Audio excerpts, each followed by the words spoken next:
Depuis 24 heures, nous consultons nos chers auditeurs d'RMC. Nous décryptons ensemble une question sur le compte Twitter d'RMC. Face à l'urgence climatique, peut-on sauver la planète avec des petits gestes? C'est en tout cas ce qu'a demandé mercredi dernier le porte-parole du gouvernement Olivier Véran.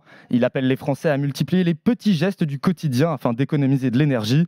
Un effort citoyen qui pourrait être une opportunité écologique, même si ces petits gestes peuvent nous paraître dérisoires face aux enjeux climatiques et énergétiques qui nous attendent. Chaque énergie que nous sommes capables d'économiser collectivement aujourd'hui, c'est de l'énergie dont nous serons sûrs de pouvoir disposer l'automne et l'hiver prochain, a expliqué le porte-parole du gouvernement, avant de citer quelques exemples qui pourraient permettre de réduire notre consommation. Quand on part en week-end ou quand on part en vacances, on débranche un maximum de prises électriques parce que sinon ça continue de consommer de l'énergie.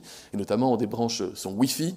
On baisse un peu la clim maintenant que les températures sont amenées à diminuer. C'est aussi un geste qui fonctionne. Et puis bien sûr, on éteint les lumières quand on n'utilise pas les pièces. Encore une fois, ces gestes du quotidien sont des gestes qui ont un très fort impact sur notre consommation énergétique. C'est bon pour nos réserves et évidemment, c'est bon pour la planète.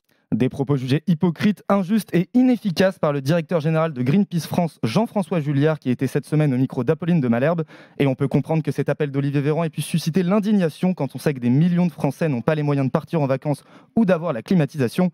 Mais derrière le réel besoin d'économiser de l'énergie dans la perspective d'une coupure du gaz russe, il ne faut pas négliger ce que peuvent représenter ces petites actions individuelles pour soutenir la transition écologique et énergétique. Mais alors concrètement, Guillaume, ces efforts demandés aux Français, ces petits gestes, peuvent-ils vraiment sauver la planète? Tout dépend si ces petits gestes deviennent des habitudes collectives. Si tous les Français mettaient en pratique l'ensemble de ces petites actions prônées par le gouvernement, on pourrait espérer au mieux une baisse de nos émissions de gaz à effet de serre comprise entre 10 et 25% selon les estimations.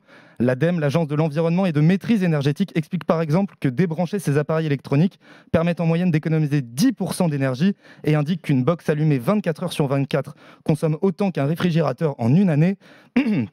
Et sachant que les particuliers pèsent près d'un tiers de la consommation d'énergie en France, l'enjeu est énorme.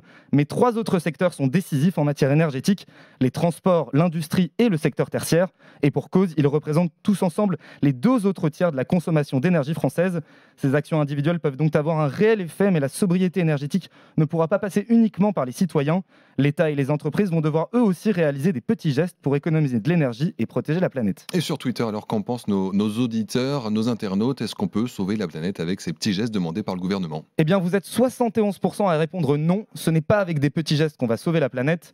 Tant qu'on ne désigne pas les véritables coupables du dérèglement climatique et qu'on ne les sanctionne pas, ce ne sont pas les petits gestes du quotidien qui vont améliorer la situation, nous dit Jessie sur Twitter.